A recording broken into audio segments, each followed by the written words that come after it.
It appeared that whatever sort of jump that Rix had orchestrated, it was just enough. Munto carefully eyed the space around them and did what they could to keep the jump drive ready, and the systems topped up as Rix and Blinn salvaged what they could of the station with Munto's walking frame. Blinn had started by pointing to the blue panel and lever. The writing wasn't one that Rix could read, but he recognized the format. With further inspection, it turned out that the outpost station was very old, but not as old as Rix. Despite Rix's familiarity with the design, it being apparently very similar to the normal TSC outposts, it appeared to be labelled with an entirely different lexicon in the few places that the label still remained. Munto asked what this meant to Rix. It means it wasn't part of the colony, at least. Maybe a research station, or even just a stellar watch station. They weren't common in my time, but they did exist in a few of the station-only systems. Mostly just as a kind of lifeboat or ranger station. So that you're at least not too alone, Rix said in response.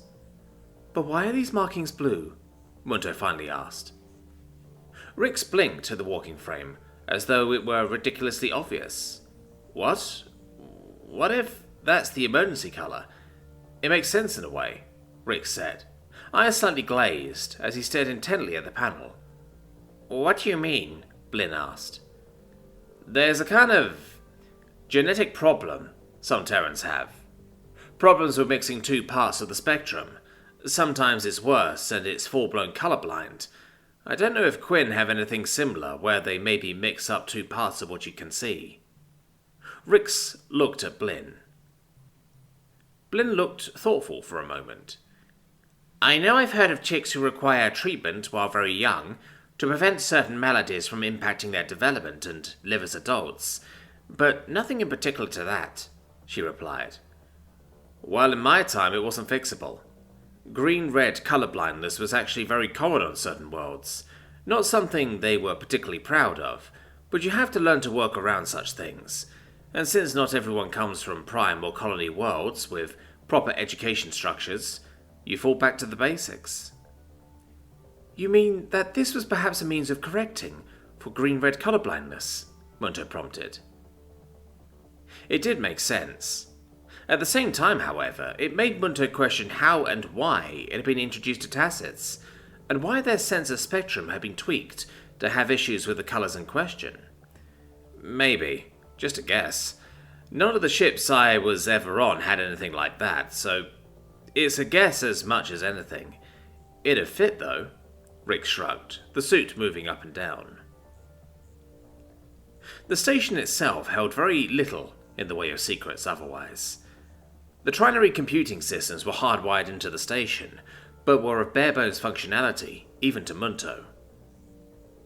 Munto was able to guess at the station's age, based solely on the few timestamps the various softwares had, around 800 years old. Which, given normal circumstances, would have been considered extraordinary if it had been examined sooner, at least to Munto. On the few worlds that Munto had located ruins, very often they were in shambles and barely recognizable. This station has still been in active service to a mostly different species, atmosphere notwithstanding. Munto tried to recall the oldest station they had ever visited. It wasn't a common practice to log such memories, so Munto had to think hard through their various station-side visits, even aboard Tacet constructions. Strangely, none of them came to Munto's mind as being old, not in the same way. The matrices were updated, almost constantly. The manufacturers were fully refurbished every 50 years, ensuring the latest technologies supporting the Tacets continued to do so without fail. The various species stations were often no greater than 300 or 400 years old, with that being on the far outside of what Munto could guess about in themselves. Still, Munto was able to talk to the station at this deeper level now, and did what they could to plumb every corner for information or materials to be collected. However, as the station's emergency power was little more than a trickle, there wasn't too much that could be done, especially in terms of relaying Munto's self between the Esperanto and the walking frame. Some various odds and ends left over by Quinn of years past had tumbled out, and while Blinn had explained their meanings to Rix and Munto, she apparently had no interest in keeping any of it. The auto-fabricator was what Munto wanted to bring on board, but knew from the size and the power requirements that it would be impossible to operate it while in jump space. But since it would be almost impossible to mount it into the Esperanto, the discussion was moot. They had reclaimed the other portable printer with all of the various recipes and templates that Munto had preloaded on it. It wasn't much, but it would be a good supplement. Munto looked around the Esperanto, trying to figure out where to put extra equipment. It was almost exhausting trying to think of how to help care for two organics, especially aboard a practically antique vessel like the Esperanto. The cargo bay caught Munto's roving search, and they paused. "Rix," Munto prompted. "Yeah, Em?" Rix looked up from the pile of crates he was sorting through to look at the walking frame. "What's in the cargo bay? Could we use that?" Munto asked. "No!" Rix shouted. Blinn wanted to cover her hearing, but couldn't in the void suit. The Terran's voice thunderingly loud over the communication system. Rix took a moment and realized how he had reacted. "No, we can't. That has to remain sealed until we're somewhere safe," he said, much quieter this time. "I thought you went in there to look for firmware information," Munto replied, evenly, registering the Terran's complaint but trying to let it pass, having felt even the process in the far back of their mind shrink away at the power of the outburst. "There's a crate back there, next to the door, general tools and all. One of the kids on a different vessel wanted to bring it along, but their weights were already accounted for.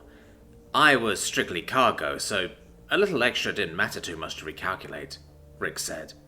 "It's his." Munto didn't press the subject, and allowed the Terran and Quinn to continue their search through the various parts of the station. It didn't take long for Munto to come up with another idea. "How critical is the design of the Esperanto?" they asked. "What crazy idea are you dreaming up, Em?" Rix seemed amused at the question. "Could we not build out the Esperanto slightly to give ourselves additional space?" Munto asked. "I doubt it. Last I checked, you still weren't sure about the shielding the inner hull has," Rix reminded Munto. "And I still do not have a firm understanding of what the material structure is," Munto admitted. "And if we can't access it in jump space, it won't do us much good. Even if we were to strap it to the hull, there's a chance it wouldn't be there on the other end. Just see what taking an unshielded station for a short jump managed." Munto did have to admit the shielding was important. They still weren't sure what jump space was. It seemed to be an endless void, devoid of gravity, gases, and any form of detectable light or natural physics. In short, it was something that shouldn't be capable of existing. At least, according to conventional knowledge. The Terran was a well of archaeo-wisdom. It was possible that he knew what jump space was, or perhaps how the mechanism worked. "What is jump space?" Blinn helpfully asked, while Munto was reflecting. "Not exactly sure. All I really know is that it's faster than what we used to have. Still ran into issues with time dilation, but it was better than it used to be." Rick shrugged. "Time dilation?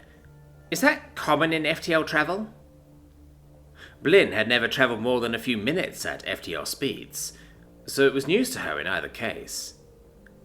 "Not by FTL systems used by the Quinn. By the systems described and logged by Terrans of Rix's time, it was much more common," Munto interjected. "It was nice, though. Being able to collect pay for the real time, not FTL time, was always a winner," Rick smiled. "So you were able to work substantially less than your equivalent because of time dilation?" Blinn seemed confused. "You've got it. Or at least that's the joke. In truth, because of that, pay rates for pilots were pretty low. You made up pretty well in the end, but you spend a lot of time in FTL trying to make it back up," Rick admitted. "Did you spend a substantial amount of time in FTL?" Munto asked. "I did my share," Rick said. "So did a lot of folks. It tended to balance out." "How old are you biologically, both including and excluding FTL transits, Munto pressed. Rix stopped searching and stood still for a moment. I don't actually know what it works out to being. A decade or two worth difference at a guess, he eventually settled on. Munto didn't comment, but considered just how much time the Terran must have spent in the void, not including the long hibernation. You owned your own vessel? Blinn asked, bringing up the Essentia from their prior jump space trip. I did. Free and clear except the mandatory government use license. A bit annoying to keep up with, but compared to what it could have been, I didn't mind it much. And they never bothered me to need it. Rick smiled again. Why would they need it? Blinn continued. In case of an emergency or an invasion, all ships in a given local area automatically have to cede control to the local military authority. Rick cited from memory. Why would there be an invasion? Well, it's a little hard to explain. Terrans are a bit, territorial, and that kind of instinct extends to other Terrans, resources, and various intangibles. Terrans used to fight, a lot. The stories of old Terra tells of countless wars between Terrans. Rix took a moment to try and process how best to explain it to the Quinn. Blinn, for her part, took it well, but looked thoroughly disgusted, Munto helpfully flashing the equivalent rune in Rix's helmet. Why would your people be so distasteful in that? We grew up in a universe with no one else. We were simply on our own, and it's what we came up with naturally. It's because of that we even reached the void in the first place. Rix locked his gaze on Blinn, who halfway froze under the stare. But are you not a cooperative species? She asked, feeling the feathers starting to fluff involuntarily. Yes, but we are also very competitive, and it is the combination of the two that led to such conflicts. Rix finished his gaze, and turned back to look at the overall space. I think we've gotten everything we've come for, unless there's something else. I cannot picture anything, but it would be advisable for us to prepare some meals for standby before we re-enter jump space, Blinn said, feeling better about the lack of predatory eyes on her. I will begin queuing several meals which can be kept at standard temperatures, but covered for a reasonable length of time without risk of illness, Munto said. Rix had only just finished tapping in the coordinates to the jump drive and begun calculations for their jump, when Munto saw the flashes of FTL transits. Rix, Blinn, I believe we have been found. Do we wish to attempt to communicate at all? Munto asked. Rix and Blinn looked at each other on the command deck, nodded as one, and stared out of the front window. Nope, but they're welcome to watch us wave goodbye, Rix said, waving one hand at the window. Blinn imitated the motion, but felt silly in doing so. And with the click of a switch, the universe and all the stars went out. There was no rumble of transit back into real space this time. It was the sudden lack of a hum that the trio had gotten used to hearing that let them know. Munto was already looking through the sensors as Blinn and Rix headed to the command deck. Munto froze, locked in, staring at what couldn't be real. The mass of materials didn't seem to be a ship, but that's what it had to be. It was, well, there was no other word for it. It was terrifying. Even as oversized as the Esperanto was for its nominal one-person crew, the vessel which hung in the void near the White Dwarf was disturbingly large. Munto was transfixed by it. The vessel appeared to be in perfect station-keeping with the star. No small feat for such a vessel. Munto began to scan it as best they could at this distance. The returns sent processes to faltering. The vessel was equipped with so many weapons of varying kinds that Munto couldn't begin to identify what half of them did, or what would happen if they were activated. The energy readings alone from the vessel, even slightly masked by the star, were still tremendous, speaking of fusion systems that must have been several times the size of the Esperanto. Rix and Blinn reached the command deck, and Rix's face broke into a grin. It's a cruiser, Rick said, in an almost whispered tone. Munto remembered and brought up the diagram still stashed away from their much earlier forays into the TSC database. It was a match, allowing for a fairly substantial number of differences. I agree. No other ship on record has built vessels of such magnitude, Munto said. Is that a Terran ship? Blinn asked, the awe in her voice more than obvious. In a manner of speaking, scrolled the text across the panel. M? Rix asked, suddenly nervous. It's not me, Munto said, and looked through the communication systems, seeing a strange new thread running through it, but unable to terminate it. Welcome to my system. Please dock and allow me to meet you before you continue your journey, the text continued. Who are you? Rix asked. I am Tacit Prometheus.